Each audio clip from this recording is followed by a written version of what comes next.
Avtomobil ixalçıları və sahibkarlar ölkədə avtomobillərə tətbiq edilən aksiz vergisinin 4,5 liraya qaldırılmasına etiraz olaraq aksiya keçiriblər.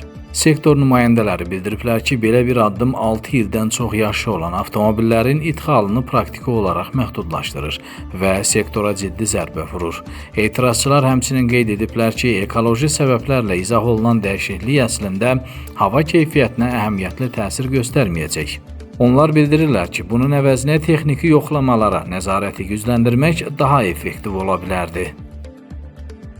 Am funcțias, ვერ ვიტყვი რომ საქართველოს ავტოხაბის ფუნქციას დაკარგავს, მაგრამ Bu işlə təxmini 300 min insan məşğuldur. Təkcə avtomobil ixalçıları deyil, həm də işlərini itirəcək sənətkarlar da var. Təbii ki, yuxarıda qeyd olunan dəyişikliklər bu formada tətbiq olunarsa, avtomobillərin idxalı və sonrakı təmiri ilə bağlı xidmətlərə tələbat azalacaq. Ölkədəki sosial vəziyyəti nəzərə alsaq, bu qərar çoxlu insana zərər verəcək. Ən azı 100 minlərlə insan işini itirəcək. Qeyd edək ki, etirazçılar daha sonra etirazlarını avtomobillərin səs siqnalından istifadə edərək paytaxt küçələrinə doğru hərəkət ediblər.